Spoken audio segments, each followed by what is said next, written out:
Seterusnya, tanpa membuang masa, saya nak perkenalkan kita punya speaker pada malam ni, iaitu Dr. Muhammad Amiruddin bin Ahmad. So siapa yang dah bergelumang dalam industri futures, yang dah biasa trade FCPO apa semua tu, so mungkin tak ada masalah. Memang beliau bukan seorang yang kata yang popular juga. Kata dia punya Twitter tu memang ramai sangat follower. So siapa yang berminat nak tahu lebih lanjut, inilah dia punya profile dia. Beliau juga merupakan pemegang sijil MSTA dan CFTE. So nak tahu lebih lanjut dia kena tanyalah apa benda MSTA. Tapi dia adalah lebih kepada ilmu teknikal. Dan bukan senang juga nak dapat certification ni. Okey, dan beliau juga merupakan seorang doktor ya tuan-tuan dan puan. So jangan ingat doktor ni dekat bilik bedah ke, doktor dekat klinik kesihatan ke, dekat hospital je. Doktor pun boleh trade tuan-tuan dan puan. So maknanya doktor pun boleh menggunakan kepakaran dia dalam apa, dalam cerdik dalam ilmu dan juga cerdik juga dalam trade. So tanpa buang masa, saya nak jemput Dr. Amiruddin. Dr. Amir ada tak situ? Baik, bismillahirrahmanirrahim. Assalamualaikum dan selamat malam semua. Saya tengok ada yang kata slow. Yang lain okey? Suara slow Alamak. Okey, saya boleh dengar clear. Okey, Tuan Aizah dengar clear Ada yang tak dengar? Alamak, ada yang tak dengar pula. Tak dengar Dapat pun juga problem ke? dengar. Yang dengar slow ni macam ramai ya Tuan Aizah? Itulah. Kan? Hmm, ada yang dengar okey tak? Bunyi jauh. Kena beli mic yang power. Guna airpod dah ni. Itulah. Ya, clear. Tak clear macam Aizah. Suara Aizah okey lah. Okey. Lain kali kita beli mic kalau macam ni. Nampak macam 50-50. Okey, right. Okay. Saya teruskan je. Minta maaf kalau yang tak apa-apa clear. Slow compare to Eza. Okay, saya kuatkan suara sikit lah. Baik, so malam ni saya akan berkongsikan tajuk cara mengenal pasti 6 pattern dalam perdagangan FCPO dan FEPO. Okey, dan yang mana siapa yang ada yang follow webinar saya minggu lepas tak? Kalau ada yang follow boleh komen follow dekat ruangan komen. Okay, kita minggu lepas kita dah bercerita tentang position sizing, R multiples dan macam-macam lagi. Dan kali ini dia macam, okay, dalam trading ni, dalam satu trading system kita perlukan macam-macam tools. Okay, so minggu lepas saya dah bagi satu tools yang tuan-tuan dan puan-puan boleh gunakan untuk virtual trading challenge yang akan datang ni dan untuk improve trading system masing-masing. Dan kali ini juga saya memberikan sebuah lagi idea baru atau mungkin idea lama, mungkin ada yang dah tahu, tapi sebuah mindset yang saya rasakan penting untuk kita improve juga trading system kita. Yang mana kita boleh try, lepas kita dah improve trading system kita tu, cuba apply dalam virtual trading challenge nanti secara percuma untuk tahu ada nampak improvement tak dekat kita punya sistem. Ataupun sama sahaja selepas dengar saya membebel selama 2 malam ya, minggu lepas dan malam ni. So we'll see after this. Okay, so sesi lepas punya boleh tengok balik ke? Kita ada boleh tengok rasanya. Nanti Tuan Reza akan bagi tahu lah kalau ada. So disclaimer umum, seperti biasalah, saya tak buang masa dekat sini. Basically semua info ni secara umum saja, bukan any buy call atau anything. Saya memberikan berkongsian ilmu lah pada malam ini. Dan overall view untuk malam ini, tujuan webinar ni lagi sekali seperti yang sedia maklum, mungkin yang selalu join webinar saya sebelum ni, saya tak deep dive very detail, tetapi untuk trigger dan memberikan idea kan. Setiap perkongsian saya tu kalau boleh kita jangan ambil bulat-bulat, tapi kita jadi seorang trader yang berfikir. Saya bagi jentikkan sikit idea dan kita berfikir dan dapatkan satu inspirasi untuk kita applykan apa yang saya cakap dalam kita punya trading system. Okay, kita boleh explore lagi mendalam selepas ni. Sebab saya hanya ada sejam sahaja. Tolak ni masa dah 50 minit tinggal untuk saya share. So it's not many time lah, tak banyak masa untuk saya betul-betul deep punya dive. Tapi kita boleh go to the middle dive lah. Middle dive Okay, so yang pertama sebelum kita mulakan. Macam mana cara korang trade FCPO? Cuba semua type laju-laju lah dalam ruangan komen mungkin dalam 20 saat. Sama ada korang trade cara apa, guna indicator apa, ataupun trade cara breakout ke, trade cara pullback ke, trade guna candlestick ke, ataupun chart pattern ke, apa style korang trade FCPO? Price action, alright? EMA, harmonic, Ichimoku, okay? Alright, ini yang saya suka laju respon ni saya ada banyak masa nak bercerita lagi lepas ni. Chart pattern, alright? Good. Okay, so nampak based on jawapan ni pun kita tengok semua orang ada style masing-masing. Tak ada satu cara yang fit everyone. Ada cara yang kena dengan diri kita masing-masing. Okay, persoalan kedua adalah, pernah tak setup tak jadi? Baik call. Pernah tak setup jadi? Oh, ini lagi cepat nak type Pernah tak pernah? Pernah tak jadi. Selalu. Betul. Selalu tak jadi. Okay. Pernah. Wajib. Okay. Korang rasa kenapa tak jadi? Okay, ini mungkin panjang sikit. Korang rasa kenapa bila kita ada satu setup, kenapa setup tu tak jadi? Okay, so soalan ni sahaja kita boleh bincang panjang. Tapi kita tak go complicating sangat sebab saya tanya soalan ni untuk kita move kepada tajuk yang saya nak cerita lah. No holy grail method. Okay, good answer. Tiada yang perfect, tak ada yang perfect. Bagus. Sebab kita bukan Tuhan. Tak ada rezeki, emosi dan jari gatal, gelabah. Alright. So, macam-macam reason kenapa setup kita tak jadi. Bila kita analyse balik, bila kita trade, mungkin bukanlah sebab kita punya sistem tu tak bagus. Mungkin dia bagus. Tapi dia just tak jadi. Dan walaupun tak jadi, macam saya cerita pada minggu lepas, walaupun kita ada sistem yang hanya ada 30% win rate, 30% dia jadi, kita still boleh profitable dalam FCPO. Okay, ingat lagi? Tak ada jadi tak jadi ni mungkin secondary, tapi yang penting sistem kita tu memberikan positive expectancy ataupun memberikan profit. Dalam average beratus satu straight, walaupun ada 70% tak jadi, 30% jadi tu dia bagi profit. Itu yang paling penting. Baik, tapi kita nak bedah lagi dalam. Okay, bila tak jadi ni, kita tak boleh, tak boleh biarkan dia macam tu je. Kita mungkin kena analyse lagi. Adakah kita dah trade dengan cara yang betul? Ataupun mungkin trade kita yang tak jadi tu sebenarnya ada cara lagi nak improve. Okay, macam kita belajar lah. Macam kita belajar exam dulu masuk kecil-kecil kan. Belajar exam. Sometimes markah kita bukan dapat A pun. Kita dah study tapi tak dapat A. Kita dah study tapi masih gagal contohnya. Kita tak ada kata, tak apalah. Kita dah asalkan kita dah study, tak apalah kalau gagal. Kita tak ada cakap macam tu. Tapi kita tengok balik cara study kita. Adakah cara study kita dah betul? Adakah apa yang kita study tu dah betul? So kita bedah lagi lah. Kenapa punca tak jadi tu?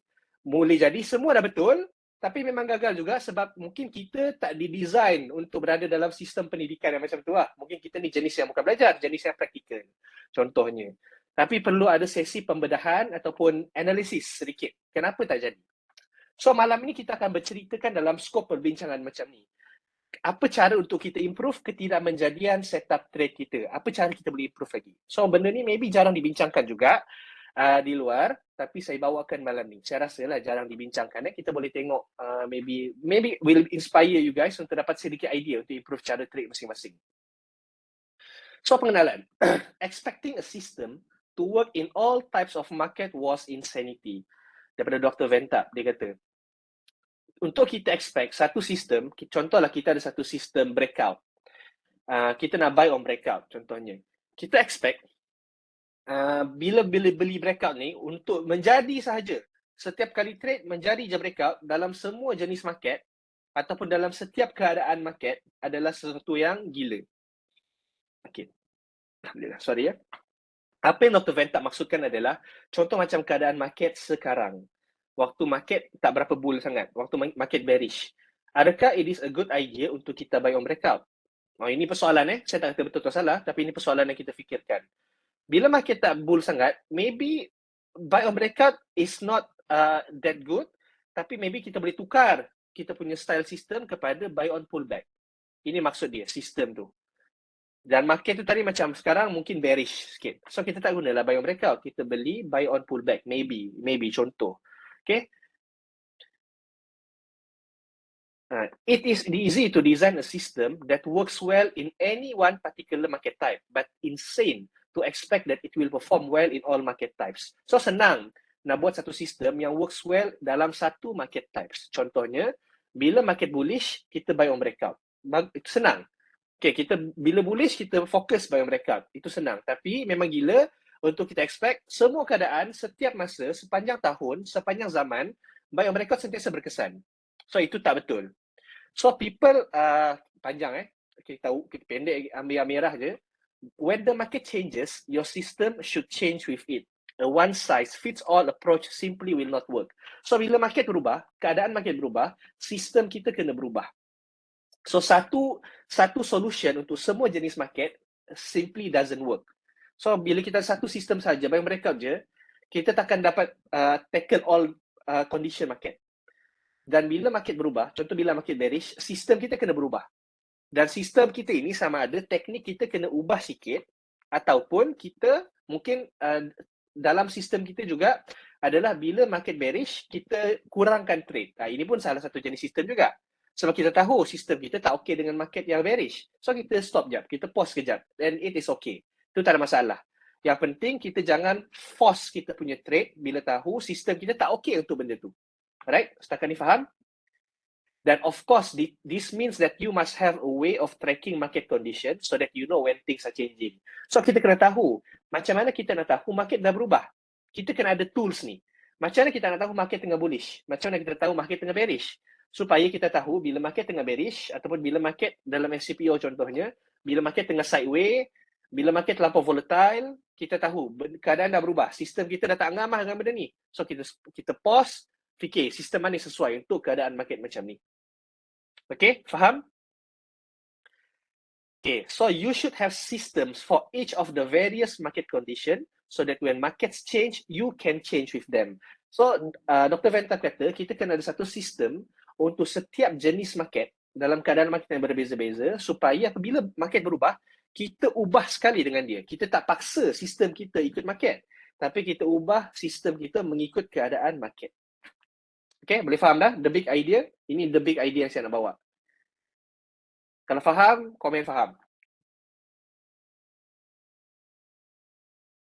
Alright, faham.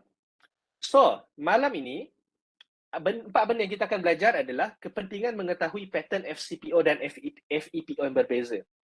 Apakah 6 jenis pattern yang ada dalam pasaran FCPO dan FEPO, teknik untuk mengenal pasti setiap pattern ini dan cara berdagang untuk setiap pattern ini. So malam ni lebih technical, tapi saya ringankan sedikit. Saya tak go deep sangat sebab saya pun penat prepare untuk last week punya. So this week punya penat juga nak prepare supaya saya nak pastikan apa yang saya share ni is valuable dan berkualiti lah dan berguna untuk semua. So saya betul-betul spend many hours lah untuk saya kaji macam-macam benda, untuk saya check, buat research. So I hope it will be beneficial untuk korang semua. So yang pertama, kepentingan mengetahui pattern FCPO dan FEPO yang berbeza. So, dengan mindset yang tadi, kita nak tahu apa kepentingan untuk tahu pattern yang berbeza-beza ni. So, yang pertama, kepentingan yang pertama adalah kenapa penting supaya kita tahu sistem mana yang bagus untuk jenis market yang berbeza. Contoh lagi mudah tadi, nanti kita akan define benda ni, apa maksud market yang berbeza, kita akan tengok selepas ni. Tapi saya dah bagi big idea tadi kan. So, penting supaya kita tahu kalau market A, market condition A, kita gunakan sistem A. Market condition B, kita guna sistem B. That is the big idea. Very simple. Yang kedua pula, untuk mengoptimumkan ataupun maksimalkan sistem trading sedia ada. Maksudnya, lebih kurang, kalau kita dah satu sistem trading, yang kita dah biasa dan kita betul-betul dah backtest benda tu, memang dah proven. So, kita nak maximize benda tu. Bila market ngam dengan sistem kita, kita fokus on that. Bila tak ngam, kita letak duduk tepi dulu. Okay. Itu kepentingan dia secara umum. Kita tengok satu-satu. Okay, contoh, macam mana korang akan trade chart ni? Siapa yang tahu ni chart mana lah? Ni chart bila? Okay, ni chart bila? Siapa yang tahu? Yang tahu, ya YTJT ya? Yang tahu je tahu? Ya, chart tadi ya? Kim Kun, betul chart tadi. So, siapa yang trade tadi, dia akan nampak chart ni. So, macam mana kita akan trade chart ni? Kita akan short ke long? Bila tengok nampak confuse sikit Ini yang saya kotakkan tu sepanjang hari ni daripada pagi sampai ke petang penutup tadi. Nampak? Dia turun, naik, turun, naik, turun, naik. So macam mana kita akan trade? Okay. So sideways. So dia dalam keadaan sideways hari ni. And a very big sideways. So kita akan tengok nanti apa condition market ni. Kita akan define ni sebagai market condition apa. So bila market sideways macam ni, adakah kita akan gunakan teknik bila macam market trending? Kalau kita guna macam market trending, mungkin ada certain kita akan okay. Tapi lepas tu kita akan terkena cut loss. Tapi kalau kena cut loss pun, again saya emphasize, dia tak salah. Asalkan kita memang dah proven lah, kita punya sistem tu okay. Walaupun market sideways. So it's okay. Tapi kita nak improve sikit. Okay, ada support and resistance, betul. Sell and resistance, buy and support. Yes, betul. Kita boleh buat macam tu kalau kita tahu market akan jadi sideways. Tapi masalah kita adalah kita tak tahu market akan jadi sideways kan. Tadi macam dalam grup saya ramai expect nak pecah 3-4% kan, menunggu pecah sini. Tapi tak pecah-pecah malam kena lagi resistance kat sini kan. Okay, so kita perlu ada sebuah style kita, macam mana kita nak detect, bukan nak detect ni benda yang macam kita boleh meramal masa depan lah. Saya tak suka perkataan tu. Tapi kita untuk analyse lah, adakah probability. Probability untuk maybe market tak kuat. Market tak cukup trending lagi petang ni. So bila market tak cukup trending, macam tadi, bila market dah approach area sini, ataupun market dah approach area sini, kita tahu tak boleh naik lagi ni. Macam susah nak pecah resistance ni. Dan market tak cukup trending, tak strong trending, kita tukar approach. Kita dah tak ambil style approach buy on dip untuk long, sebab nampak macam awal ni macam nak long kan, atas bawah kan. Kita ingat nak long ke atas lah, pecah ke bulan. Tapi tak jadi. Tapi bila kita anticipate, alamak macam susah lah nak pecah. Market tak berapa trending lah. So kita akan shift sistem kita, jangan buy lagi bila pull back. Instead, kita mungkin cari sell dekat resistance. So betul, itu cara dia. Yes, ini chart 1 minit. So ini mindset lah yang saya bawa. Okay, so kita nampak, okay, sell kat sini, mana kita nak cut loss. So kita anticipate benda tu. Tapi lepas tu bila dia ke bawah, bila dah ke bawah pula, okay, kita mesti anticipate. Again, kita ingat the big view of market hari ni adalah market sideways. Kita lukis segi line support dekat sini. Kita tengok market sideways ni. Bila dia dah kat bawah macam ni, kita jangan expect nak ke bawah lagi. Kan kita kadang-kadang macam tu kan, bila dah ke bawah kita nak ke bawah lagi. Tapi kita jangan, bila kita dah nampak dia ada ciri-ciri kan, macam sideways ni, bila dah sampai hujung-hujung ni janganlah short lagi. Jangan short, instead kita cari long pula. Long sini dia naik ke atas. Okay, tapi ini senang cakap kan, benda dah jadi kan. Tapi kita akan tunjuk cara, bukanlah nak kata 100% menjadi lepas ni tapi ada beberapa idea yang kita boleh gunakan lah untuk anticipate probability. Probability benda ni macam mana akan jadi. Okay. Penat cakap so yang memaksimalkan hasil sistem trading tadi. So sistem kita, whatever our system is, perincikan sistem kita, confirmkan sistem kita yang ada ni, kan yang guna EMA, Ichimoku, apa tadi lagi buy call, apa lagi tadi, macam-macam cara trade masing-masing ada. Adakah sistem kita tu boleh buat duit? Itu first kita kena pastikan. Dan adakah dia mempunyai win rate yang boleh diterima ataupun expectancy ataupun average profit. Whatever istilah kita nak guna yang boleh diterima. Dan kita kena tahu style kita tu boleh di maximizekan dekat jenis market yang macam mana. Kan contohnya, adakah style kita trade kalau market macam ni naik macam ni, dia lagi power. Itu time kita buat profit. Tapi tiba-tiba dia dah pecah kita punya channel ni, kita macam, tak boleh ni. Kalau macam ni selalunya aku rugi. So kita keluar. Kita kena ada that specific detail sikit. Ini macam analyze lebih sikit. Kena ada details macam tu. Kalau market macam ni, tiba-tiba ada besar candle macam ni, sistem kita selalu fail. Kita kena ada detail macam tu. Kalau market tengah macam ni, sistem kita selalu on. Memang on, padu punya sistem. So, perincikan benda tu. Supaya kita tahu. Bila kita tahu benda tu, kita tahu bila jadi macam ni, kan tiba-tiba opening tadi, tiba-tiba candle merah, bearish berturut-turut ke bawah. Kita tahu, macam tu punya candle memang kita punya, kena cut loss je. Kena cut loss, kena slippage. So, kita elakkan benda tu. Okay. Contohnya, ini saya bagi contoh tadi kan, tulis lagi contoh sini. So, contoh sistem, terbaik kita, sistem yang kita ada, berdasarkan data kita, ada 50% win rate dan dapat buat duit dekat trending volatile market. So, kita boleh fokus dan trade apabila jenis market macam ni hadir di pasaran. Okay, sebab dekat FCPO, dekat mana-mana market pun lah, dia ada pelbagai jenis behavior. Kita ada behavior yang very volatile. Macam pagi tadi. Bila buka pop ke bawah berdesuk. Very volatile. Lepas tu naik ke atas, pop ke atas. Ataupun kadang-kadang dia steady macam ni. Steady naik kan. Naik macam ni lah. Steady naik ke atas. Pop, sikit-sikit naik. Ataupun sometimes dia sideways lama. Macam ni sideways yang kecil sikit. Sideways je. So macam-macam behavior ada. So we have to know. Mana yang style yang biasanya kita boleh profit banyak.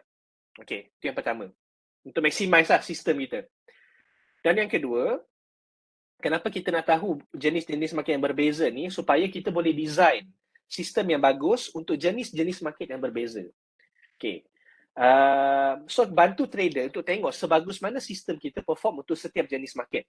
So kita bila kita dah tahu cara nak classify market, lepas kita tengok classification jenis-jenis dia, tapi bila kita dah tahu benda tu, kita boleh test. Okay, waktu market macam ni, sistem kita macam mana? Waktu market macam ke bawah berdesuk macam ni, selalu kita dapat entry ke tidak? Ini macam cepat sangat jatuh. Kita dapat entry ke tidak?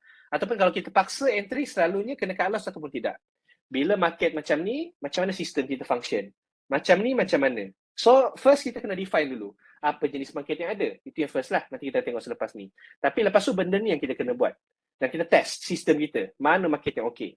Dan lepas tu kita boleh buat filter berdasarkan klasifikasi ini supaya kita tak trade waktu market yang tak sesuai dengan condition market. So, bila kita dah tahu classification tu, kita dah tahu. Bila market jenis A, jangan trade B je yang sesuai dengan kita punya sistem. Okay, dan ada masa trade, okay, sebab apa? Sebab ada masa trader tu dah ada sistem yang bagus. Dah ada bagus dah. Tapi dia masih cari cara nak perfectkan sistem dia untuk suit semua jenis market. Okay, biasa benda ni. Biasa kan, kita macam kalau boleh setiap masa, okay, macam contohlah, kena cut loss dekat sini. Contohlah, kena cut loss dekat awal-awal ni lah. Bila kena cut loss dekat sini, kita alamak, macam mana sistem aku nak bagi supaya dia dapat short dekat sini, lepas short dia terus long. Lepas long dia terus short balik. Kita macam nak entry dekat every position yang ada. So, kita nak perfectkan sistem kita yang mana sebenarnya tak ada cara nak perfectkan sistem. Kita boleh improvise. Tapi satu sistem pun, macam mana Ventap kata, dia tak boleh guna untuk semua keadaan. So, apa yang kita perlu buat sebenarnya bukanlah perfectkan sistem yang ada, tapi maybe cari satu sistem yang lain yang sesuai dengan jenis market yang macam ni. Okay? Okay, ini. So, tukar mindset. Ini new mindset yang saya nak bawa pada malam ni. Iaitu cari cara untuk filter dan identify jenis-jenis market yang berbeza. Supaya kita boleh fokus sistem kita kepada spesifik market. Sistem A untuk market A, sistem B untuk market B. Okay. So, develop sistem yang berbeza untuk jenis market yang berbeza instead of gunakan satu cara, satu style, satu setup untuk semua jenis market. Which is tak boleh jadi punya. Memang tak boleh jadi. Okay. So, dan dengan adanya mindset yang macam ni, kita boleh berjaga-jaga kalau market shift, market berubah. Contohnya, ada masa FCPO very volatile and semua orang rasa senang nak buat duit. Okay. Tapi macam mana kalau FCPO very quiet? Kalau mungkin yang dah trade lama, maybe pernah rasa benda ni. Waktu FCPO sangat senyap, maybe waktu ada masa hari tu, selepas dia dah spike gila-gila, langsung dia start turun. Masa dia start turun tu, pelan-pelan FCPO sideway lama. Kan ada masa yang macam tu, sangat-sangat dia punya range pun very kecil. So, kalau macam tu, macam mana cara kita nak buat duit? Adakah setup sama masih boleh berjaya ataupun kita nak tukar sistem lain untuk jenis market yang macam tu? Yes, lepas perang hari tu. Narrow range days, betul. So, bila narrow range days, adakah style ikut EMA contohnya masih boleh jalan? Mungkin tak boleh. So, kita tukar style kita. Bila market very narrow, very ranging, macam mana style yang kita boleh guna? Okay? So, itu adalah satu mindset saya nak bawa. Okay? So, yang kedua, bahagian yang kedua, apakah 6 jenis pattern yang ada dalam pasaran FCPO dan FEPO? Okay. So, ada 6 pattern. Again, saya nak kata, apa yang saya share ni, dia bukanlah satu fakta untuk kita telan. Tapi dia adalah satu, this is apa yang saya jumpa in my opinion. Tapi benda ni boleh berubah. Benda ni bukanlah satu macam benda yang muktamad. So, but based on this idea, korang semua boleh cari, boleh buat pattern sendiri yang korang rasakan ada dalam pasaran FCPO yang sesuai dengan diri korang. Korang nak namakan apa-apa pun boleh. Tapi saya make it simple dan ini adalah based on buku-buku yang saya baca. 6 jenis pattern yang biasanya ada dalam pasaran. Okay, adalah 6 benda ni. Secara umumnya, actually 3 utama adalah bull, bearish dan sideway. Itulah categorization yang besar. Tapi Ventap dia pecahkan lagi. Bull ni boleh jadi volatile dan boleh jadi quiet. Very volatile dan very quiet. Kita mungkin boleh bayangkan dalam FCPO. Volatile macam mana, quiet macam mana. Dan ada sideway yang volatile dan ada yang quiet, dan bearish yang volatile dan bearish yang quiet. So, just categorization yang macam ni pun, actually kita dah boleh dapat, kita dah boleh maybe improve sedikit sistem kita. Dan kita mungkin boleh tambahlah pattern-pattern lain yang ada. Nanti saya tunjuk pattern-pattern lain apa yang kita boleh tambah lagi di hujung, nanti dekat hujung slide ni. Okay. So yang pertama adalah bull ataupun bear volatile. Saya gabungkanlah. So volatile ni macam mana? Ini adalah definition saya. But all of you can define according to masing-masing punya. Okay? But ini adalah apa yang saya definekan. So kita boleh tengok kalau ada satu candle yang bullish, candle yang very besar, dan kemudian ada rapid dan accelerating momentum. Contoh macam chart awal tadi lah, macam chart sini lah. Kan? Kalau kita tengok chart sini, oops. Okay. Ini candle yang sangat besar dan very accelerating. Sangat laju ke bawah. Ini contoh a very volatile punya movement. Explosive movement dan retracement yang sangat kecil. So macam ni tadi tengok tak ada retracement langsung. Ataupun macam ni tengok, retracement kecil je. Sekejap sikit je naik, lepas tu turun balik ke bawah. So ini contoh-contoh yang volatile. Dan biasanya dia berlaku dalam time frame yang lebih kecil, kita senang lagi nampak. Macam tadi tu chart 1 minit, lagi nampak. Dalam besar mungkin tak nampak sangat. Contohnya lagi saya bagi adalah macam ni. Okay, macam ni kalau tengok dekat atas ni, nombor ni adalah dia punya range candle. So macam ni 27 ticks. Ni candle 1 minit. So dia naik tengok. Lepas tu 14 tick, 20 tick, 16 tick, 27 tick lagi. So candle ni sangat besar dan dia berlaku pup. Tak ada panggil apa? Tak ada retracement langsung. Kalau ada pun mungkin dalam time frame yang lebih kecil. Kalau ini 1 minit, mungkin dalam 30 saat punya time frame ada retracement. Tapi yang ni tak ada retracement. So bila kita tengok macam ni, kita boleh define yang ni, saya definekan yang ni sebagai a very bull ataupun bearish punya volatile market. So kalau macam ni, kita nak kaitkan sikit macam mana cara kita nak trade. Okay, itu satu, nak sambil fikirlah. Okay, lepas tu macam ni juga. Tengok sini, 40 ticks. Retrace sikit, 13 tick. Jatuh lagi. Lepas tu dia start jatuh. Oh, ini trigger candle lah. Ini trigger candle, start pecah, start explode, puff ke bawah. So sangat kecil retracement, dan kalau kita gunakan style biasa mungkin sangat-sangat susah nak tangkap this movement. Sangat susah nak dapat. Okay. Kemudian ni satu lagi. Nampak dari sini, daripada bulat yang ni saya tandakan. Candle puff ke bawah, ke atas, naik. So macam mana kita nak tangkap trade macam ni? Kalau korang macam mana korang akan trade? Chart macam ni. Oh ini dia punya range kat sini lebih daripada 25 ticks lah. Ini kalau yang merah ni 25 ticks, yang ni lebih daripada 25. Lebih daripada 25. Trend line, volume, box trading, triangle, alright, macam-macam cara. Okay, kemudian bull bear normal. So apa beza volatile punya bull and bear dengan normal punya bull and bear? So bull and bear normal, dia ada pergerakan yang momentum yang steady dan biasanya dijual semasa rally on strength. So biasanya masa on strength orang akan jual, tak apa. Tapi ini abaikan je dulu statement ni. Biasanya ada momentum yang steady dan biasanya pattern dia bertangga. Standard market structure. High high, high low ataupun lower high, lower low. Dan selepas movement biasanya akan ada retracement, consolidation sekejap before sambung turun. Contohnya macam ni. Okay. Naik sekejap, turun, rehat. Naik sikit, turun, rehat. Okay. Naik lagi, turun lagi. Naik lagi, turun lagi. So naik lagi. So ini steady punya pergerakan. Naik, turun. Okay. So overall, secara keseluruhan, market ni adalah bull and bear normal lah. Sangat ini easy untuk dapat. Easy untuk kita dapat tangkap kita movement. Lebih senang untuk kita entry. Ini chart semalam. Tak. Ini bukan chart semalam. Ni 11 Ogos. Ada kat bawah sini. 11 Ogos 22. Ataupun macam ni. Ini pun still kira, bagi saya kira normal. Ni chart 1 minit. Nampak? Atas. Turun. Atas. Turun. Rehat sekejap sini. Turun lagi. Settle lah. So ini pun chart yang kira normal. Dia tak zap terus ke bawah. Okay. Kemudian ada sideway yang quiet. Sideway. So sideway yang quiet ni, secara kasarnya adalah ranging market dengan volume yang kecil dan tak ada arah. Sideway ni basically tak ada arah lah. Walaupun kadang-kadang ada sedikit bull dan bear. Kan kadang-kadang sideway yang kecil ni pun kita boleh trade je. Contoh sideway dia macam ni, kadang-kadang ada jebul ke atas, pop. Lepas tu dia turun balik ke bawah. Pop. Ni bull sikit, ni bear sikit. So ini dia akan ada very choppy trading range dan ada banyak candle-candle kecil ke dalam dia. Biasanya waktu malam, very common. Tapi waktu biasa pun ada je. Okay? Dan saya biasanya namakan sideway ni, saya dalam kelas saya akan definekan dia sebagai kalau dalam elite wave punya style, dia adalah wave 2 ataupun wave 4. Selalunya wave 2 ataupun wave 4, dia akan lebih sideway. Sama ada range besar ataupun range kecil. So ini adalah very basic punya elite wave lah. Saya tak adalah detail sangat. Tapi just untuk faham the principle, elite wave punya wave 2, wave 4 ni adalah corrective wave. So selepas explosive move, biasanya wave 1, wave 2, wave 3, wave 4, wave 5. Biasa wave 2, wave 3 ni, wave 4 ni, dia punya movement very choppy, sometimes simple, sometimes complicated. Kalau simple, mudah untuk trade sikit, complicated, biasa akan kena cut loss banyak.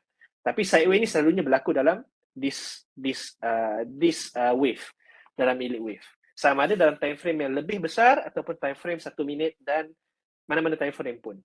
Itu adalah the idea, the principle. Dan secara kasar, saya definekan dia ada range di bawah 30 ticks. So contoh range ni macam ni, ini 30 ticks adalah, kalau kurang dari 30 ticks, biasanya dia memang very slow. Okay, tapi itu saya punya lah, saya punya definition. Korang boleh definekan ikut masing-masing, 20 ke, 15 ke, tak salah. Okay, contohnya macam ni, 24 tick. Oh, ni memang bosan habis kan? 24 tick berjalan macam ni je. Naik atas, ni berapa candle? Ni candle 5 minit. Okay, naik atas, candle 5 minit ke seminit? Saya pun lupa dah saya screenshot apa. Okay, tapi kalau 5 minit, bayangkanlah berapa lama menunggu berjam-jam lah. 1 atas, 1 candle, 2 candle, 3 candle, 4, 5, 6, 7, 8, 20 candle pun tak bergerak lagi harga. Kalau tender macam ni memang stres lah kan? Kena macam dia, saya nak tidur je. Kadang-kadang market macam ni pun, saya queue, saya tidur, habis, settle. Kalau letak kat loss, letak TP. Tengok apa jadi lah. Bangun kalau kena kat loss, stres lah. Kalau kena TP, happy. Macam tu lah. Tapi waktu macam ni, bagus tak tengok market. Queue je, lepas tu biarkan. Tengoklah apa jadi. Letak alert ke, bila dia pecah, baru kita tengok balik. Alright? Itu sideway yang very quiet. Kemudian sideway yang volatile, ranging market dengan volume yang lebih besar, ada large range antara resistance dan support, roughly more than 30 to 40 ticks. Kita boleh katakan sebagai volatile. Contohnya, okay, macam ni. 53 ticks. Okay, dia ingat sideway ni pun, dia tak adalah perfect sideway. Dan kita macam tak adalah, macam setiap kali berlanggar, pop, atas kena ngam-ngam, bawah lagi ngam-ngam. Itu tak adalah, itu senang sangat kan. Tapi kita boleh nampak roughly dia ada sideway dia. Walaupun dia, kalau kita tengok sini, lama-lama makin mengecil. Tengok dia macam jadi triangle sini. So antara ciri-ciri wave 2 atau wave 4. Okay, so ini adalah sideway yang besar juga. Tapi susah, memang susah nak trade. Kita nak tunggu ke atas ni, tak kena. Tunggu kat bawah ni pun tak kena. So macam mana cara nak trade kalau jadi macam ni? Apa selain daripada support resistance yang dekat range box ni sahaja, apa lagi style yang kita boleh tambah? Kalau kita nampak, alamak, bila kita tengok kan, start daripada macam ni je, very slow dah, macam mana kita nak? Okay, kita nampak dah ciri-ciri sideway dah ada. Apa penambahbaikan kita boleh buat? Okay, aku tak boleh guna teknik trending dah macam ni. Kita kena, this is market sideway yang agak volatile sebab 50 ticks, apa style yang aku nak guna. Kita kena ada mindset yang macam tu. Okay. Tengok market condition apa, shift kita punya style mengikut market condition. Ini pun satu lagi, nampak? 67 ticks ranging dia. Memang dahsyat lah. Nak tunggu pecah atas tak pecah, tunggu pecah bawah pun tak pecah. Esok dia baru pecah. Ini sampai ke petang ni. Ini lagi lah berjanggut tunggu Daripada awal buka saya rasa sampai ke tutup macam tu je. Ini memang rasa nak baling laptop kan. Macam buang masa tengok. Tapi itulah, this is the orang panggil apa rutin lah yang sebagai trader kita hadap benda ni. So macam mana kita nak adapt je dengan benda ni. Okay. Kemudian macam ni pun sama, 65 ticks. Dia buat fake sikit, dia cacak-cacak. Okay, saya nak ke bawah, dia naik balik ke atas. So again ni, kita terkena juga. Siapa yang sell on breakout kat sini akan terkena. Mungkin dapat break even, mungkin dapat. Kalau dia terus ubah trading stop dia, tak salah. Tak ada teknik yang saya kata salah, cuma kita tengoklah sesuai ataupun tidak dengan jenis market yang macam ni. Okay. Ini adalah nota tambahan sahaja yang saya letak tadi, sambil saya baca lagi buku tadi, saya terjumpa. Saya tak berniat nak share yang ni, tapi just sebagai tambahan. Dah habis lah, 6 market condition dah settle. Tapi just a side note, macam mana kita nak anticipate harga akan menjadi bull ataupun bearish.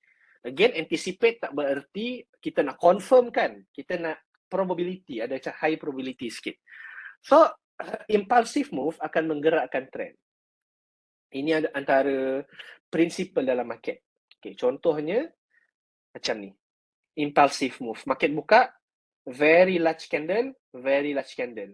This will, bila market sebelum ni dalam keadaan ranging, tak ada arah, ada satu big candle berlaku, biasanya candle yang ni dia akan menggerakkan trend atau decide the trend.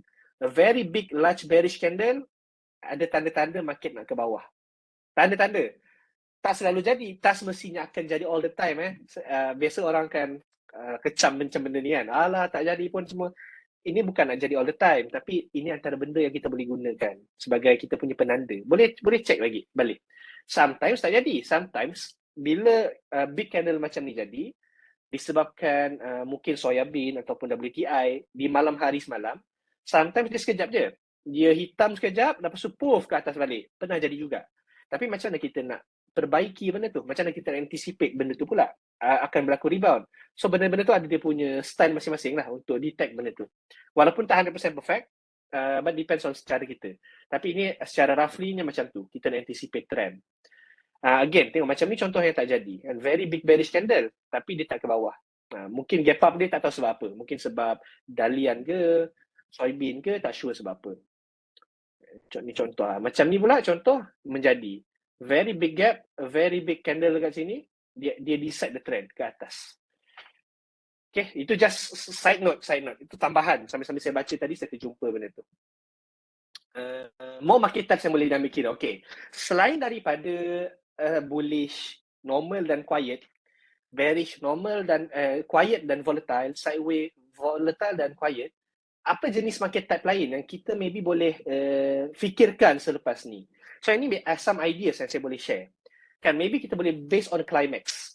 Sama ada buying climax ataupun selling climax yang terjadi. Kan? So kalau tengah berlaku selling climax, itu adalah sejenis market type yang kita boleh consider sebagai market type. Dan contoh tengah bub jatuh ke bawah. Memang dah sell kau-kau. Memang dah oversold habis. In all time frame dah oversold. So ini boleh kita consider sebagai satu jenis market, dan bila dah jadi macam ni, very oversold, ikut definition kita, kalau saya nak go through lagi oversold tu apa, selling climax tu apa, dia akan jadi very panjang lah. Tapi secara ringkas ni macam ni. Dia jatuh ke bawah banyak sangat, memang dah dahsyat gila, RSI ke, stochastic ke, semua memang dah very oversold, dah berhari-hari jatuh.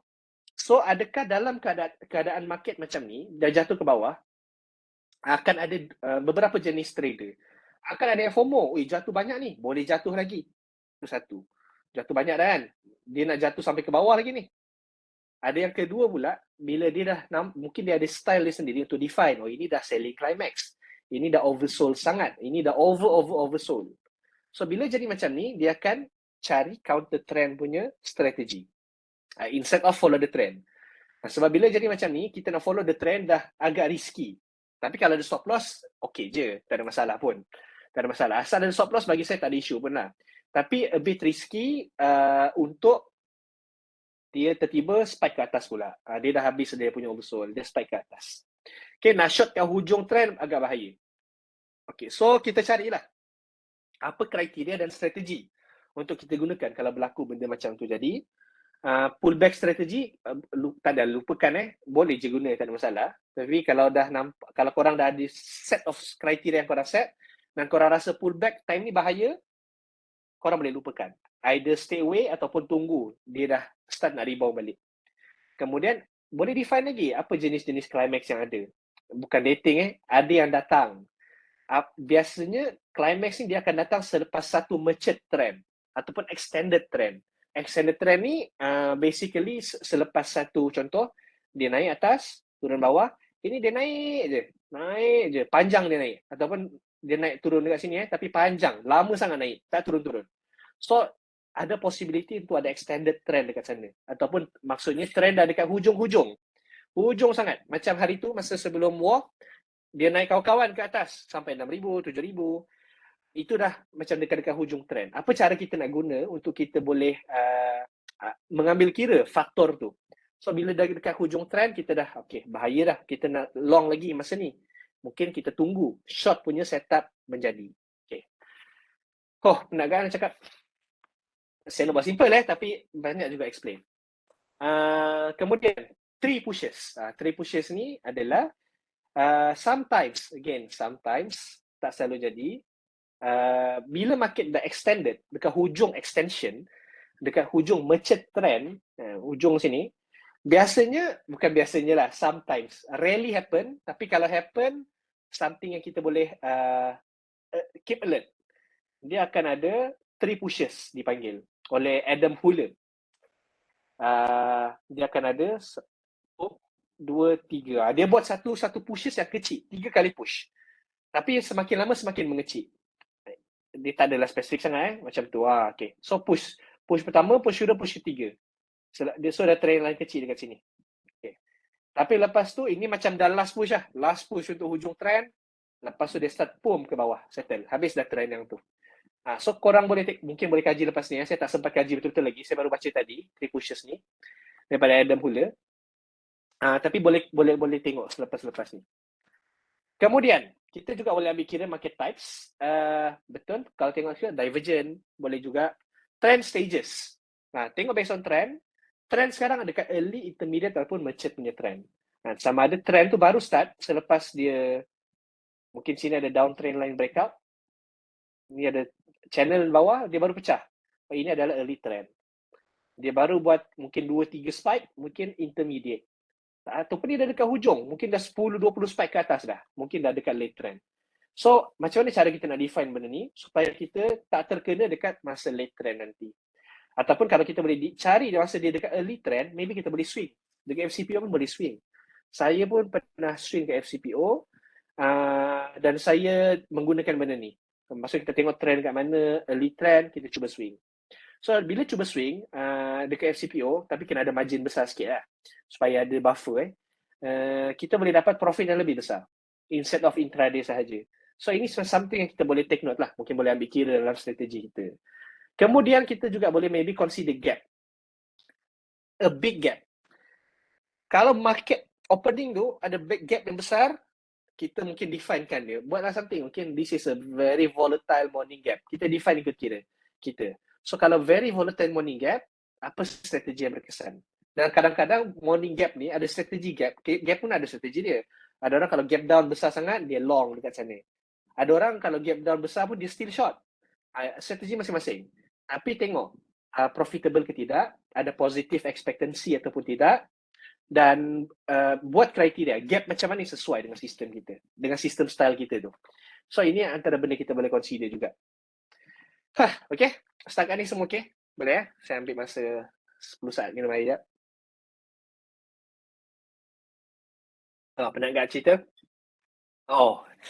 Saya ingat sekejap malam ni nampaknya ada dalam 10 minit sahaja lagi.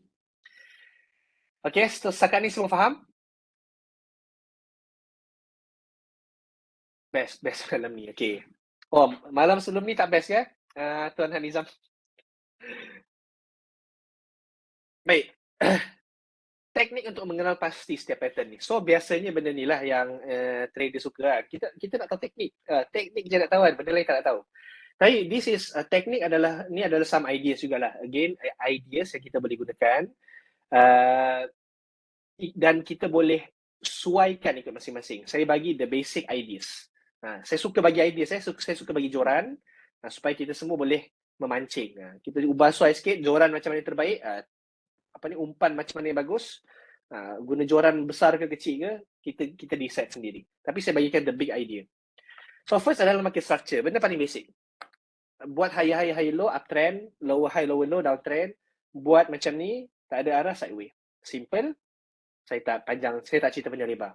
Tapi basic, tapi penting. Sebab sebelum ni kita tahu, market structure ni kita tahu macam mana. Macam ni. Okay, ni uptrend lah, downtrend lah, bosan lah. Tapi malam ni kita bawakan this ilmu, kita nak gabungkan dengan mindset yang baru. Mindset baru adalah kita kena definekan market, ikut kriteria dia dan sesuaikan sistem kita mengikut kriteria market. So kalau market sekarang kita tahu, kalau market ranging, jangan guna teknik trend. Kita gunakan teknik sideway. Kita ada mindset yang baru untuk gabungkan dengan ilmu yang kita ada sebelum ni. So contoh macam ni. Buat high low, low high, low low. Kita bolehlah ikut trending market. Guna trend line ke, apa-apa yang kita gunalah. Okay. Kemudian dynamic. support and resistance, iaitu moving average ke, golden cross ke, triple moving average ke, untuk kita decide bull dan bear. Kita nak guna golden cross. Bila golden cross, bull. Bila death cross, bear. Kita nak decide. Macam mana nak decide bull and bearish? Sebelum kita nak decide volatile dan kita macam basically bila kita nak cari kriteria ni, macam ni lah dia punya gambar besar. First kita nak tahu macam mana nak define bull. Macam mana nak define bear. Kriteria apa nak guna. Macam mana nak define sideways. Kemudian daripada ni, macam mana nak define quiet dan volatile. Quiet dan volatile. Lebih kurang macam ni lah yang saya bawa malam ni. This is the idea. Okay, so macam bull bear, maybe bull bear saya rasa simple lah. Sangat simple. Maybe yang lebih susah sikit adalah quiet and volatile ni. Okay. Bull bear simple kita boleh gunakan lah cara-cara ni. Very basic yang kita dah tahu. Guna double MA ke, triple MA ke. Okay, contoh macam ni. Bila dah harga berada di atas semua SMA, 20, 50, 200. Okay, sekarang bull. So dekat sini adalah bullish. Contohnya. Start dekat sini dah bullish. Dekat sini. Ni. Harga pecah je sini dah bullish lah. Dia dah di atas semua SMA yang uptrend. So dekat sini kita mungkin dah boleh gunakan style cari bullish punya market. Kita define. This is a bullish market. Quiet ke volatile? Maybe volatile.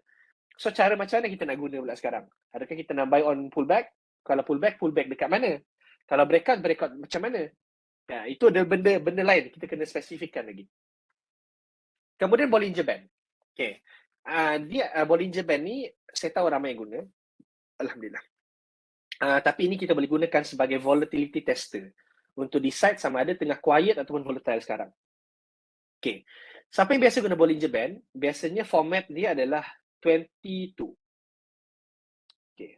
Dua ni adalah 2 SD, 2 standard deviation. 2 standard deviation ni pula menentukan dekat sini, okay, ini Bollinger Band, ini adalah MA20, ini adalah MA20. Okay, ini adalah jarak ni adalah 2 SD ni. Ni dia akan ambil 2 standard deviation daripada price movement. Okay, so standard deviation ni pula ada banyak cara nak guna. Bollinger Band ni juga ada banyak cara nak guna. Dan dia tak sesimpel breakout beli. Banyak cara nak guna. Tapi antara cara yang kita maybe boleh tweak sikit, sama ada dekat EMA dia, kita nak tweak untuk cari lah macam kita nak decide volatile, tengah volatile ataupun tidak. Ataupun ubah dekat standard deviation. Mungkin 2 ni tak sesuai, mungkin 1 yang sesuai.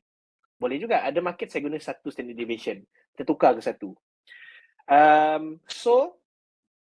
Secara mudahnya, yang ringkasnya, squeeze bila Bollinger Band tu tengah squeeze kan. Macam ni tengah squeeze. Ni macam tengah squeeze lah. Dia adalah low volatility. Maksudnya tak ada volatility lagi. So bila nampak macam ni, kita boleh kata, okay, ni tengah low volatile ni. So mungkin dia bull tapi low volatile. Ataupun quiet. Low volatility ataupun quiet. Ataupun kalau dia start expand, tengah buka macam tu dah. Ini dah start high volatility. Mungkin dia tengah bullish high volatility. So apa style kita nak guna waktu volatile macam ni? Tengok cara aplikasi, kita tengok selepas ni. Ni saya tengok tunjuk dia punya teknik dulu. Contoh macam ni. Dia tengah menguncup je macam ni. Dia punya Bollinger Band. So this is a very quiet market. So maybe kalau tengah macam ni, kita tahu okay, ini quiet market. Ini adalah sideway. Bila sideway, kita guna style sideway. Mungkin cari dekat support resistance. Nanti kita tengok selepas ni cara ni macam mana, apa yang boleh guna. Dan selepas tu dia start mengembang. Start mengembang kita tahu. Style sideway tak boleh guna dah. Buang sideway. Ini ada sideway, ini dah start bull. Start bull lah. So kita guna cara bull market. Ini mungkin adalah bull normal. BN sensitif lah. Bull normal lah. Binor. Okay. Nampak? Kurang sensitif sikit. So kita boleh gunakan style bullish yang normal dalam market macam ni. Nampak? Dia rebound ke MA20, rebound ke MA20. Okay. Itu satu. Yang keempat adalah ADX. Kangaroo adalah sideway yang very volatile. Itu kangaroo punya market selalunya. So itu memang very volatile, sideway tapi dia volatile. Ataupun betul. Satu mungkin dia bukan sideway pun. So kalau kangaroo yang betul-betul saya baca kat komen boleh jadi kangaroo yang pum. Okay. So ini pun kita boleh definekan dia market kangaroo. Dia bukan sideway, bukan bullish, bukan bearish. Dia kangaroo. Kita nak definekan dia macam tu. So macam mana kita nak definekan dia macam tu? kita boleh ada kriteria kita. Apa yang ada dalam kepala saya sekarang, cara kita nak define ni macam mana. Yang pertama, saya contoh sendiri sikit adalah apabila kita mula-mula kita detect dia bullish. Kita fail, kena cut loss. Kemudian kita rasa dia bearish, kena cut loss. Kemudian kita rasa dia sideways, pun kena cut loss. And then, mungkin selepas 3 kali cut loss, dengan 3 market condition yang kita nampak dah ada kriteria dia mula-mula, tapi kena cut loss 3-3, kita nampak, okay, ini adalah kangaroo. Maksudnya, dia bukan 3-3 ni. Dia memang melompat atas hujung ikut suka hati dia. Ini cara definition. Kita boleh define ikut style kita. Supaya kita tahu benda tu jadi. Yang kita tengok, benda ni terjadi tak dekat back punya chart? Okay, a good question. Okay, so ADX pula. So ADX ni kita boleh gunakan untuk tahu trend strength indicator. Biasanya guna sekali dengan directional moving index. Boleh guna untuk filter antara strong and weak trend, potential sideways. Okay, so apa guna ADX ni? Kenapa saya kata dia boleh filter strong dan weak trend? So maksudnya kalau trend kita nampak dah semakin melemah, kita tahu ini tanda-tanda dia nak pergi ke sideways. Dia nak pergi ke sideways. So bila pergi ke sideways, kita dah boleh, dalam kepala kita dah set, okay, nak pergi sideways dah. Kita dah boleh elakkan style trending punya setup. Kita shift, okay, macam nak pergi ke sideways, tapi tak ada confirmation lagi. So ada banyak decision kita boleh buat. Sama ada kita terus buat sideways punya setup, ataupun kita tunggu dulu ada confirmation dia tengah sideways, baru kita masuk. Macam-macam cara boleh guna. Okay. Tapi at least kita dah ada satu penunjuk arah. Kita nak tahu. So secara kasarnya, macam ni lah. Kalau ADX value 0.25, weak trend. 25 sampai 50, strong trend. 50-75, very strong. Dan 100 ni, extremely strong trend. Okay, contoh saya bagi lepas ni. Kita tengok. Dan yang kelima adalah SQN. SQN, siapa yang follow webinar saya pada minggu lepas, mungkin dah faham sedikit. Siapa yang ingat lagi SQN ni, boleh komen dekat bawah. Saya ada dalam 7 minit ke lagi untuk share. Siapa ingat lagi SQN?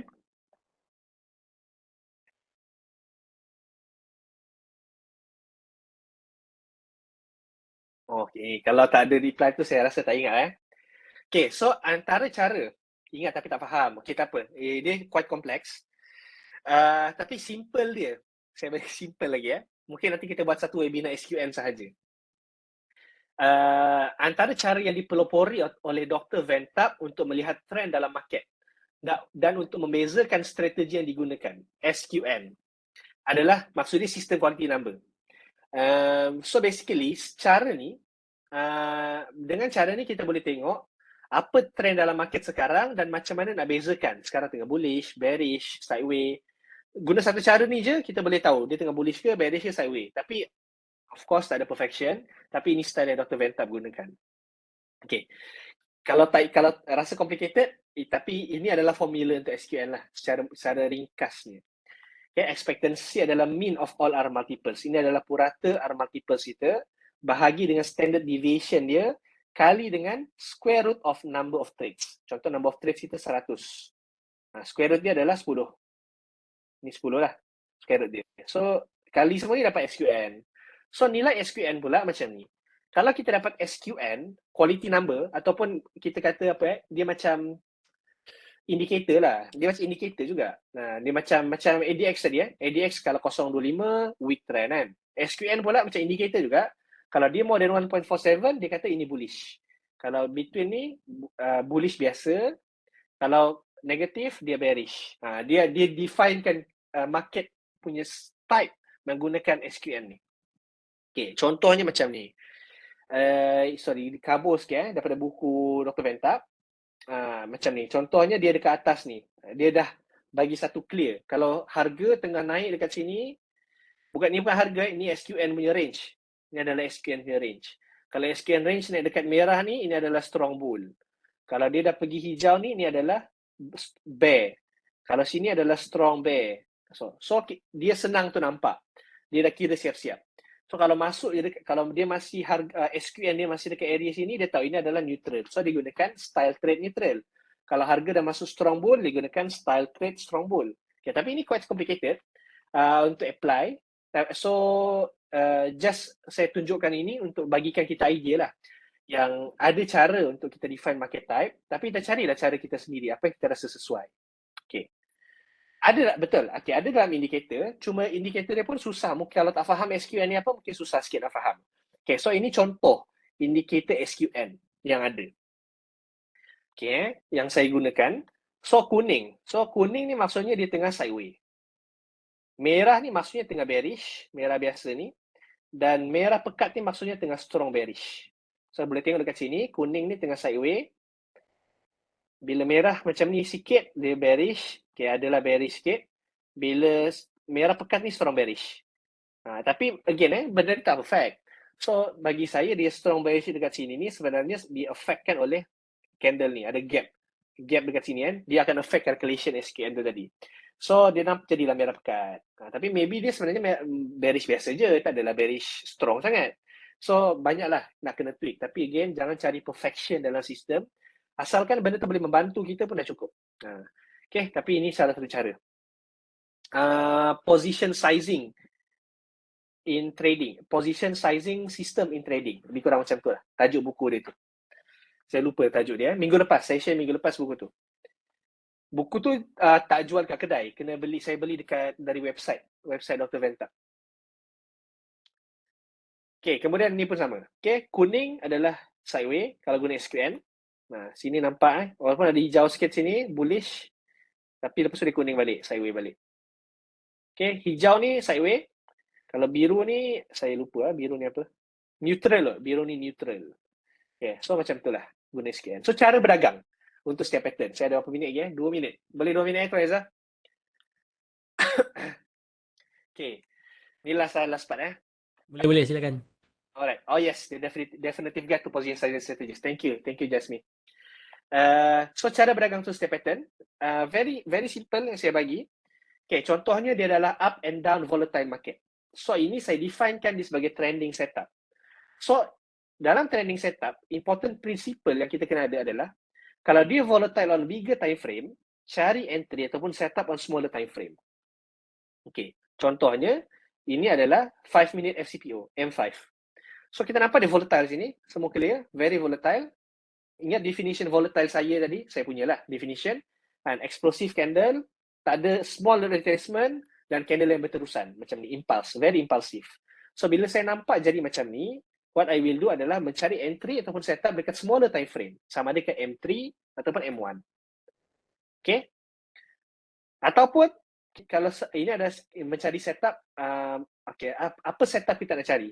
Kita boleh gunakan sama ada breakout. Kita nampak dia ada volatile kan bigger time frame, kita boleh cari breakout with tight stop in smaller time frame. Ini adalah M1. Kita tengok, ini M5 ini M1, chart yang sama. Kita nampak dia retrace. Kita boleh cari buy breakout dekat sini. Buy breakout, buat cut loss di bawah candle, the first candle, first bearish candle.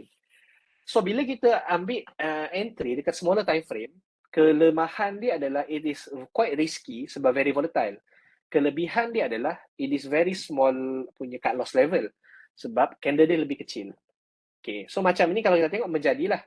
Bila kita breakout dekat sini, kita buy on breakout maybe 21, harga resistance 20, maybe 21 dapat ataupun kalau kena slippage 22, 23 dan cut loss kita ada di bawah 14, mungkin 13. Okay, so nampak sini ada berapa? 8 ticks cut loss.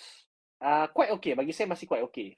Tapi ingat, minggu lepas ni webinar, kita kaitkan balik 8 cut loss ni adalah 1 R kita. So kita nak cari kalau boleh 3 R ke atas. 3 R, TP kita. So kita kena pastikan sistem kita nak gunakan ni boleh bagi kita this expectancy. 3 R punya average profit. So kita tengok, kalau 3 kali 8, 24. So tambah 20, 44. Kena tak? Kenalah, bolehlah sini. Kena TP. So untuk yang ni dia berjaya. So lebih kurang macam itulah. Simple ya. Ataupun kita nak, kalau tak nak breakout, kita suka retracement pun boleh.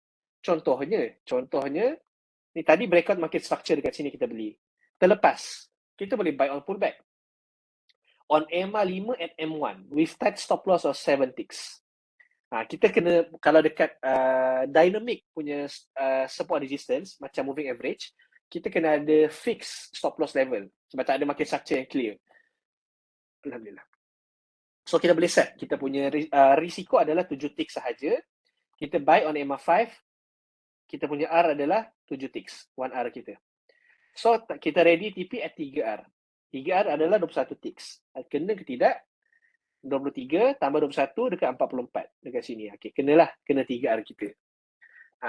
Lepas tu kalau contoh kita nak beli kat sini, ini pun kena juga. Buy pullback EMA 5. Macam sini ni pun EMA 5 kita beli. Dia ke bawah sikit tapi saya rasa tak kena cut loss lagi. Lepas tu dia naik ke atas. Kalau kita beli dekat sini, nampak ini kepentingan faham pasal trend pula tadi. Ini adalah early trend. Ini mungkin dah middle, ini mungkin dah penghujung. Bila dah menghampiri penghujung trend ataupun kita dah terlambat untuk masuk dekat awal-awal, kita kena divide, kita kena ada kriteria lagi. Kalau kita dah terlambat untuk buy masa dia punya explosive movement, masa di awal trend, kalau dekat hujung-hujung, jangan masuk terus. Ataupun mungkin jangan gunakan EMA. Jangan gunakan moving average. Mungkin gunakan market structure. Sebab this dynamic stop and resistance ni, dynamic support dan resistance, dia biasanya sesuai guna kalau market tengah laju. Kita kan ada ni adalah benda-benda yang with experience dan uji kaji kita akan nampak. Tapi kalau market dah slow, of course dia akan mungkin jadi sideways kejap. Bila sideways kejap, kita nak entry dekat sini dah tak jadi akan kena cut loss. Senang kena cut loss.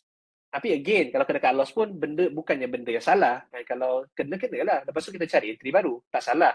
Cuma kita nak improvekan dia, kita boleh gunakan this criteria. Hujung trend mungkin kita elakkan, kita fokus on market structure. Okay, macam tu. Okay.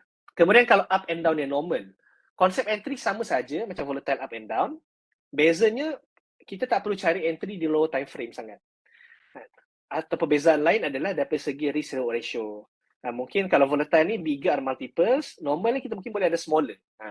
Kalau volatile mungkin kita boleh buat 5R. Kalau smaller mungkin, kalau normal mungkin kita boleh set 3R. Okay, kita mungkin setkan penggunaan lain dalam this ni. Alamak panjang juga saya ingat habis kejap. Tapi panjang juga kalau cerita. Okay, contoh Bollinger Band. Dia tengah sideway. Masa ni mungkin tengah sideway. Okay, candle break the upper BB. So ada momentum. Kita definekan dia tengah ada momentum. So find entry at high or low EMA. So ini complicated sikit sebab ni saya gunakan BBMA punya style. BBMA ni dia tak simply gabung Bollinger and moving average tapi ada cara dia. Okay, tapi let's say this is EMA 20. Okay, kita pun cari entry kat EMA 20 dekat M5 kena, lepas tu dia naik ke atas. Okay. Ini contoh saya cepatkan sikit lah. Just give some ideas. Ataupun macam ni candle breakout lower BB, mungkin boleh cari entry dekat EMA 20, EMA 50 ke, kita carilah EMA mana sesuai dengan style kita. Okay. ADX boleh digunakan untuk cari training environment untuk execute setup kita. Contohnya yang hijau dekat sini ni adalah strong punya trend. Hijau ni adalah strong trend, adalah strong bullish, merah ni adalah strong bearish. Okay, so contoh macam ni, ADX start showing uptrend tapi dekat dengan supply zone. Dekat sini ada supply zone. So hijau, sini dah start hijau tapi dekat supply zone. So apa yang kita boleh buat? Walaupun dia dekat tempat short, kita macam boleh short ni, tapi ADX dah menunjukkan uptrend dah semakin kuat. Daripada bawah ni dia tunjuk dah makin kuat. So kita boleh fikir, okay, ADX dah strong, trend dah strong. So walaupun nampak market structure boleh short, tapi mungkin kita nak buang benda tu. Kita tak nak short. Kita tunggu dulu, jadi ke tidak? Mana yang akan menang, bull ataupun bear? Kemudian bear menang. Bila bear dah menang, dah break the zone, mungkin kita dah start. Okay, this is the time untuk cari long sahaja. Sebab ADX dah semakin strong. So kita pun cari, all along the way kita cari bear, bullish, kita boleh cari entry into long je. Tak payah fikir bear dah. Okay. Kemudian, contohlah dekat sini. Hujung-hujung ni kita kena cut loss. Okay, kita tahu, bila dah kena cut loss, bull mungkin dah habis. Mungkin masa untuk long dah settle, habis. So sekarang kita tunggu. Okay, tunggu ADX keluar merah. Tunggu ada trend yang strong untuk momentum short. Nampak keluar merah, kita pun mula fokus mencari short. Nampak merah keluar, kita fokus mencari short. Tapi kuning ni sideway lah. Kuning ni berada dekat sideway. Okay, so itu ada cara-cara lah antara benda yang kita boleh gunakan. Okay, benda yang sama juga. This is bearish setup, sideways setup, bullish setup. In conclusion, based on the ADX. Okay. Nak cakap. Okay, dah lama. Last. Okay, sideway kita gunakan ranging setup. So, prinsipal sideway setup adalah mencari long di support dan short di resistance dan kurangkan cari entry di tengah-tengah range box. So, ini yang paling penting. Sebab tengah-tengah range box ni selalu terkena. Nak long terkena kat loss, nak short terkena kat loss. Okay, bigger are multiples dalam volatile sideway. So, kalau dia volatile sideway yang besar, cari are multiples yang lebih besar. Kalau dia smaller, tukarkan. So, kita kena fleksibel dalam mencari target profit. Kan? Contoh saya biasanya fixkan target profit saya adalah 5R. 30 ticks ataupun 35 ticks. Tapi kalau saya nampak market adalah ranging yang kecil, kita kena be fleksibel, tukar target profit kita mungkin 3R sahaja. Tapi mesti masih signifikan Kalau kurang dari 3R, kita kena ada satu prinsipal tak nak trade. Sebab very risky. So ada prinsipal di dalam trading system kita. So perbincangan yang lebih besar adalah macam mana nak determine support resistance pada sideway, macam mana nak determine sideway, macam mana nak entry dan cut loss dalam sideway setup. So ini tak sempat bincang lah sebab masa dah habis. Okay. Tapi benda simple lah. Ini benda yang maybe simple tapi penting untuk kita fikirkan. So kesimpulan, antara tools penting dalam sistem trading kita adalah kita kena ada sistem filter untuk decide market sekarang dalam market behavior yang mana satu. Okay. Paling kurang satu sistem yang teruji untuk satu jenis market. Paling kurang. Maksudnya kalau kita buy on breakout contohnya, at least dia kena proven dekat satu jenis market. Contohnya dekat bullish volatile. Bull and bear volatile. Teruji, memang proven benda tu boleh jadi. So tunggu sampai market tu ada, condition tu dah ada, baru kita execute that system. Kalau tak ada, berjam-jam pun tak ada, tak apa. Tak payah trade. Sebab sistem kita tak teruji dengan market condition yang lain. So, sediakan sistem berlainan atau jenis market yang berlainan dan pastikan ada R multiples yang baik untuk sistem kita. Okey, habis daripada saya. Terima kasih. So, saya pass kepada Tuan Eza. Selamat malam tuan-tuan dan puan-puan.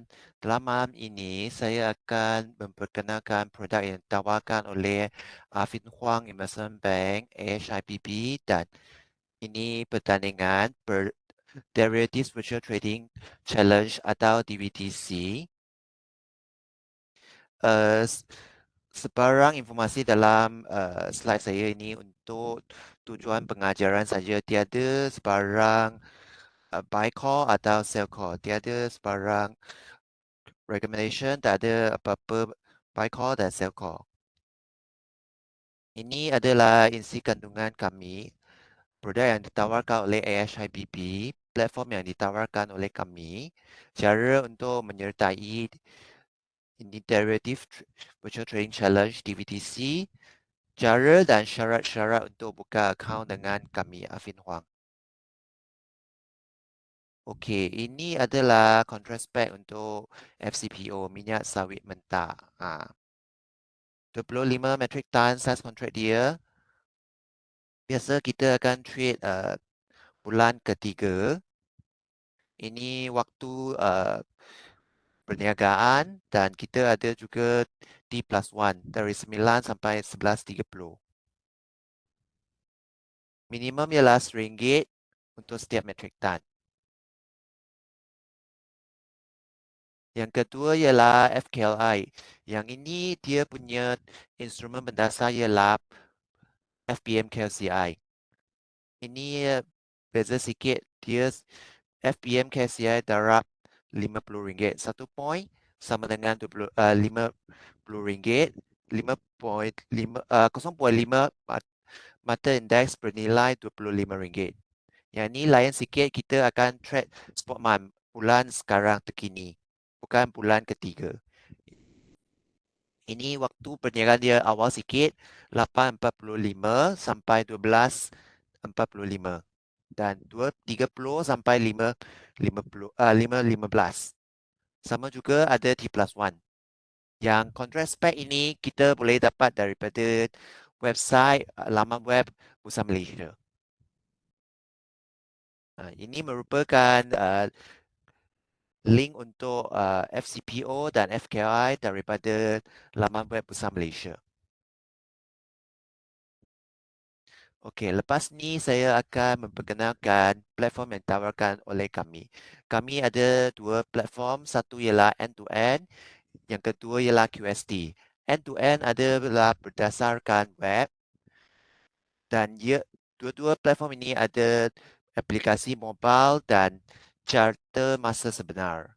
Untuk end-to-end, kami tidak mengenakan sebarang yuran bulanan untuk pelanggan kami.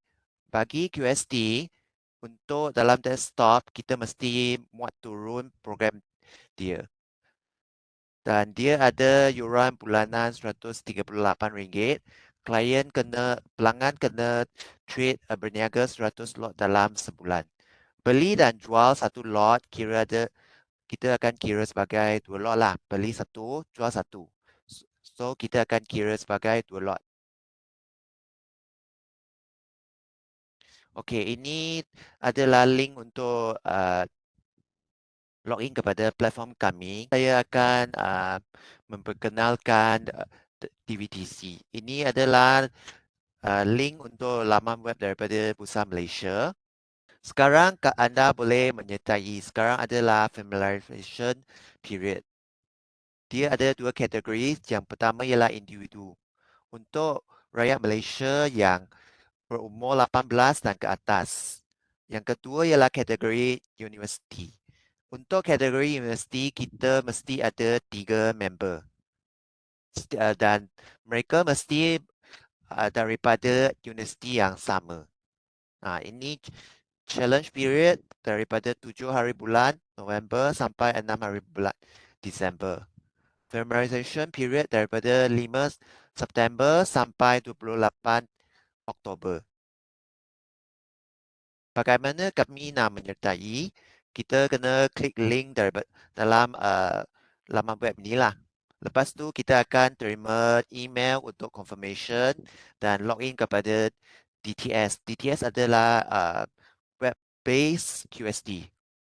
Lepas tu kami boleh try untuk berniaga dalam DTS ini.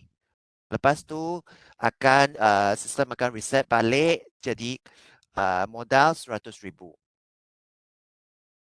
Untuk menang, kita mesti memenangi wang yang paling tinggi lah. Account balance yang paling tinggi akan menang. Okay, ini untuk kategori individu. Kamu kena isi informasi anda dan register lah.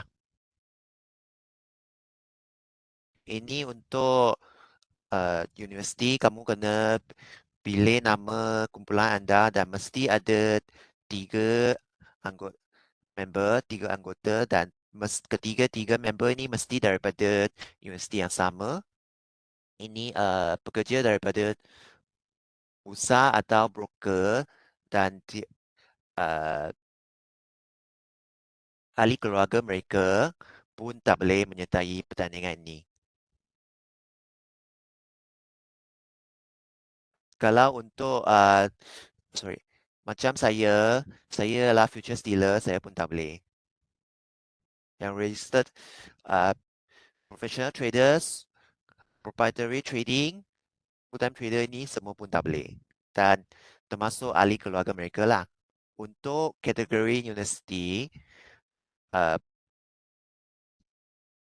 mahasiswa kami mesti daripada universiti yang sama dan mereka mesti masih belajar lagi dalam masa pertandingan ini. Sekiranya kamu sudah tamat pelajaran dalam masa pertandingan ini, kamu juga tidak layak untuk menyertai.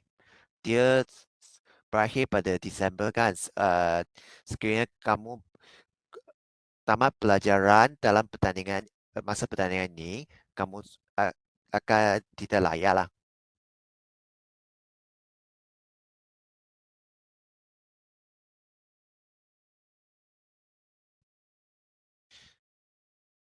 Lagi satu, kamu tak boleh create lebih daripada satu account. Setiap orang atau setiap kumpulan universiti satu account sahaja. Setiap peserta akan dibagi modal RM100,000. Virtual modal lah. Matlamat kami ialah meningkatkan account balance kami seberapa banyak yang kita boleh. Sesiapa yang ada account balance yang paling tinggi adalah pemenang lah. Ini pun dia punya link untuk kontrak spek dia. Penyerta mesti trade berniaga sekurang-kurangnya 20 lots. Beli satu dan jual satu adalah 2 lots dalam masa pertandingan ini. Dan anda dinasihati untuk liquidate all contracts, close out all trading position. Maksudnya jangan pegang apa-apa lah. Sekiranya kamu sebelum tamat pertandingan ini, kamu dinasihati tutup semua. Sekiranya kamu ada open contracts yang tidak liquidate, tidak tutup, kita akan consider settle dan berdasarkan settlement price mengikut hari yang terakhir. Dan dia punya virtual commission flat rate RM10. Sesiapa yang masih belum daftar, dinasihati berdaftar secepat mungkin. Yang hari terakhir ialah 28 Oktober.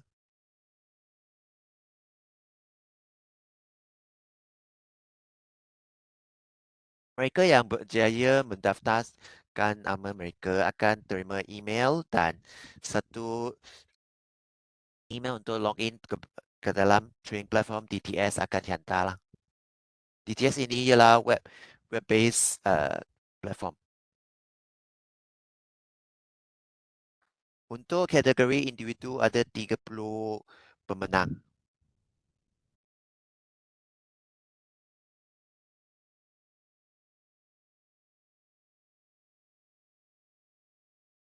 Dia ada satu jadual yang peserta yang paling tinggi, top 50 lah peserta yang paling tinggi, 50 peserta yang paling tinggi akan dia akan publish dalam website inilah. Pemenang akan organizer Bursa Malaysia akan hantar email dan paparkan di website, social media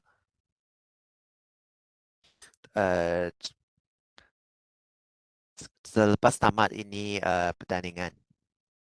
Kalau pemenang tidak dapat berhubung dengan Bursa Malaysia atau reject, tolak ini hadiah, ini hadiah akan forfeit lah. Hadiah ini memang tak boleh exchange untuk cash atau sebarang item lah, apa-apa barang pun tak boleh dan tidak boleh transfer kepada orang lain. Dan pemenang dalam pertandingan ini mesti menyertai seremoni yang dianjurkan oleh Bursa Malaysia. Sekiranya anda tidak dapat menyertai, anda perlu nominasi satu representatif untuk mewakili anda kepada seremoni ini.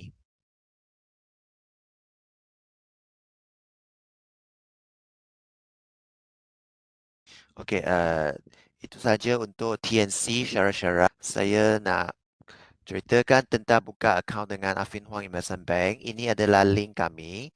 Syarat untuk membuka akaun ialah melebihi umur 18 tahun dan dokumen yang perlu ialah salinan kad pengenalan depan dan belakang, kenyataan bulanan bank yang terbaru 3 bulan. Sekiranya anda ada sebarang pertanyaan, anda boleh hubungi kami. Ini adalah alamat kami dan ini nama saya Lim. Ini adalah nombor telefon dan email saya. Itu saja untuk malam ini. Sekiranya anda ada apa soalan, anda boleh tanya dalam box Q&A lah.